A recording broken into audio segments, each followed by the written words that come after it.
Nah, itu dia tadi saudara, dunia virtual metaverse tengah menjadi pembicaraan banyak orang. Bagi orang awam, metaverse masih jadi dunia abu-abu, tapi bagi generasi muda yang paham teknologi metaverse adalah masa depan. Kita akan bahas fenomena bermunculannya ekosistem metaverse dengan beberapa narasumber. Ada Alexander Zulkarnain, saudara, founder Big Metaverse. Selamat pagi, Mas Alex. Selamat pagi, Mas. Bergabung juga Mas Alex dengan kita, ada pengamat budaya dan komunikasi digital, ada Bung Firman Kurniawan. Bung Firman, selamat pagi. Selamat pagi, Mas. Apa kabar? Baik, apa kabar semua? Semoga sehat terus ya. Iya. Saya langsung ke Bung Firman dulu deh. Bung Firman, kalau berbicara metaverse mungkin bisa dijelaskan dulu nih secara singkat dan garis besar, apa sih sebenarnya metaverse itu? Ya, dalam pemahaman kita, metaverse adalah sebuah dunia paralel yang disusun dari data dan program digital untuk menampilkan dunia yang kita huni itu secara secara tepat, secara persis, sehingga di dalamnya kita dapat melakukan transaksi, kita dapat melakukan relasi, entah itu pendidikan, kemudian aktivitas-aktivitas sosial, juga termasuk kegiatan-kegiatan menjalankan hobi, bertanam, berkebun, juga memiliki properti di sana. Jadi paralel dari dunia yang kita huni hari ini tampil secara 3 dimensi dengan menggunakan program komputer seperti itu. Oke, jadi ibaratnya kita punya karakter masing-masing di dunia metaverse ini ya, dengan segala sesuatu yang mungkin nanti dianggap real di sana dan bisa juga diakses dari sini, begitu ya? Tepat sekali, Mas, seperti itu. Oke, nah Bung Firman, kalau untuk di Indonesia sendiri, Anda melihat perkembangan metaverse sendiri hingga hari ini kita ngobrol seperti apa? Apalagi nanti kita juga akan melihat game Bridge in Gain nih ya dari Mas Alex.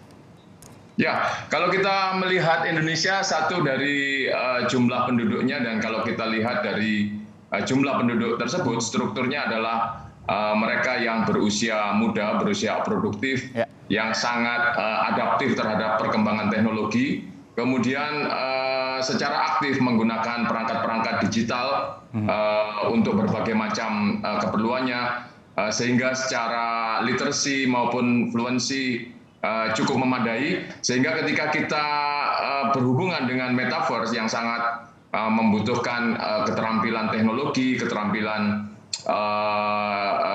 relasi di dunia digital, kemudian keterampilan etis, itu kita mempunyai harapan yang besar, sehingga ketika metaverse ini diluncurkan tidak membutuhkan waktu yang terlampau lama untuk mengadaptasi. Kita sudah bisa berkecimpung, bukan sekedar sebagai pasar, tetapi juga bisa mengkreasi produk-produk yang dapat diinteraksikan di metaverse tersebut. Menarik.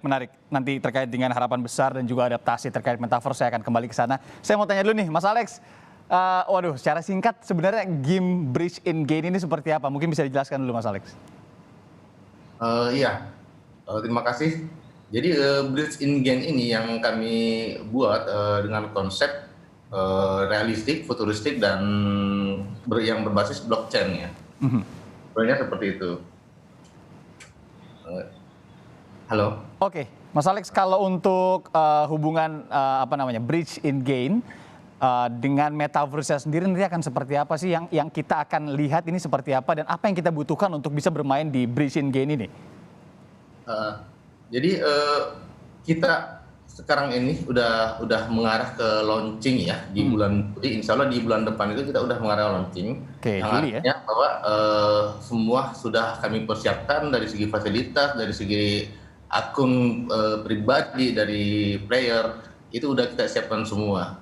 Jadi hanya memasukkan data aja, data pribadi. Bahwa itu mereka udah bisa memilih avatarnya masing-masing, udah bisa memilih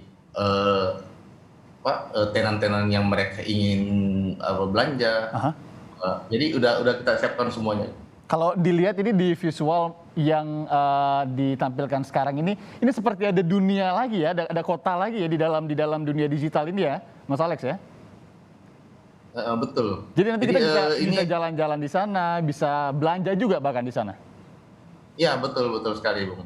Jadi kita udah mempersiapkan semua untuk mall-mall UMKM-nya, untuk tenan-tenan atau pusat-pusat perbelanjaan, pusat-pusat pendidikan, dan kita juga mempersiapkan untuk game centernya. Jadi semua udah kita lengkapin. Oh, jadi ini tidak hanya ada game di sana, tapi ada beberapa fasilitas lain selain belanja. Tadi Anda sebutkan ada edukasi juga ya? Iya, betul.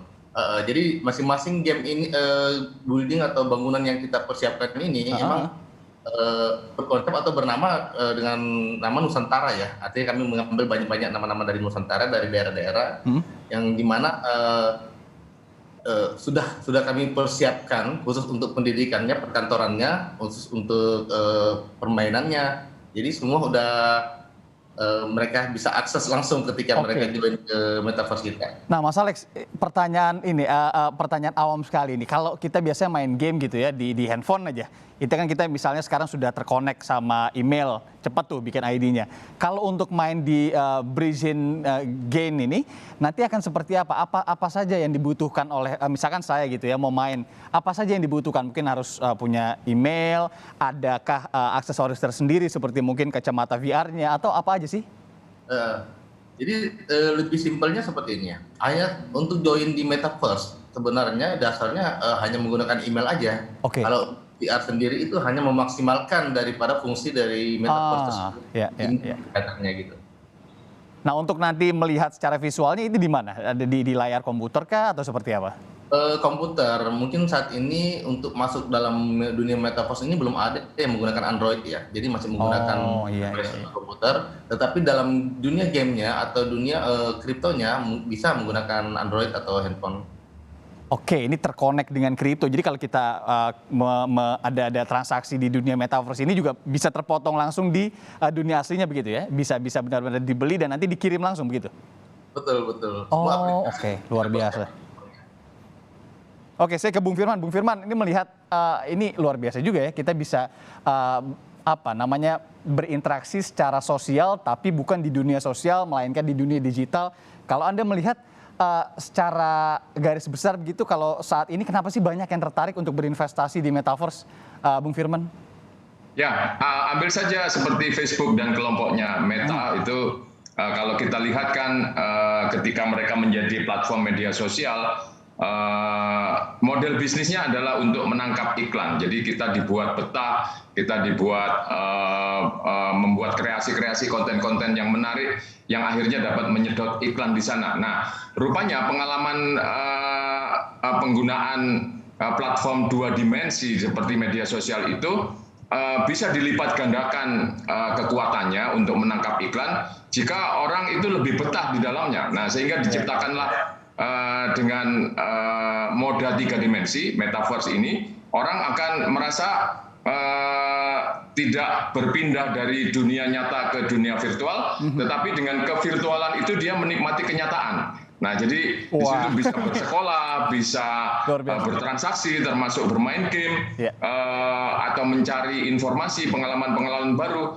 yang sebetulnya dia duduk di depan komputer, tetapi bisa menikmati pengalaman-pengalaman yang sangat luas. Nah, ini antara lain kemudian investasi cukup besar digelontorkan di sana agar itu tadi orang memperoleh pengalaman yang maksimal terhadap kehidupan paralelnya seperti kalau itu. Kita lihat ini bisa menjadi jagat entertainment atau hiburan baru lah istilahnya seperti ya Bung Firman ya. Nah, saya terakhir ke Mas Alex nih sebelum nanti ke Bung Firman lagi terakhir sekali. Mas Alex, kalau Anda melihat di Indonesia sendiri secara infrastruktur, SDM, ini sudah siapkah untuk masyarakat ini menikmati pengalaman Metaverse ini, Mas Alex? Atau kalau Anda mungkin sebagai pelaku juga di dunia ini, apa yang Anda lihat masih harus diperbaiki? Regulasi misalnya? Ya, untuk kesiapan ya, karena kita nggak ada jalan lain lagi, nggak ada pilihan lain lagi, mau tidak mau kita udah harus masuk dalam dunia Metaverse ini. Karena datanya kita udah melihat bahwa untuk dunia startup aja saat ini udah kita lihat banyak kebangkrutan atau masalah di dalam dunia aplikasi. Ya mungkin udah saatnya, udah masanya Metaverse ini masuk dalam di masa saat ini ya. Dan untuk akses juga kita udah nggak perlu hanya menggunakan internet yang 4G aja udah bisa sebenarnya. Udah nggak perlu harus menunggu yang 5G atau lain-lainnya. Dan untuk regulasi sendiri itu yang kami butuhkan sebagai pengusaha dunia digital, yang kami inginkan ya mudah-mudahan pemerintah bisa merespon cepat. Artinya metaverse ini kan dunia baru, dunia yang emang belum bisa dibentuk undang-undangnya atau aturan-aturannya. Nah, ya, itu dia. Kita udah bisa akses dengan respon pemerintah yang positif kepada para pengusaha digital ini. Baik. Bung Firman, terakhir sekali nih mungkin imbauan catatan kritis Anda terkait dengan risiko mungkin dari dunia metaverse ini, kemudian juga tentunya regulasi dan pengawasannya akan seperti apa. Kalau kita tahu juga akan ada transaksi keuangan di sana yang berkaitan dengan cryptocurrency yang juga ini tengah diregulasikan atau dipikirkan begitu oleh pemerintah. Ya, tadi juga sempat disebutkan soal keamanan data dan privasi itu akan menjadi concern yang sangat diperhatikan. Metaverse maupun pengembangan Web 3.0 hari ini adalah fase pengembangan. Belum semuanya sempurna, sehingga tadi problem keamanan data, kemudian privasi dan sebagainya, itu perlu diperhatikan oleh para pengguna. Dan kita juga perlu tahu bahwa untuk membobol keamanan data dan sebagainya, itu bukan hanya dari jalan teknologinya. Banyak kalau kita lihat untuk membobol password rekening bank misalnya, bukan hanya kita tahu kombinasi-kombinasi dari password, tapi kita juga bisa digiring dengan pertanyaan-pertanyaan yang menjebak untuk memberikan jawaban itu. Nah, demikian juga nanti di metaverse, bukan hanya teknologi yang bisa di-crack di hackers, tapi mungkin dengan social movement orang itu bisa membuka hal-hal yang privasi yang kemudian dimanfaatkan secara tidak bertanggung jawab oleh pihak lain. Nah, di sini perlu pemahaman tentang keamanan dan perlindungan data pribadi.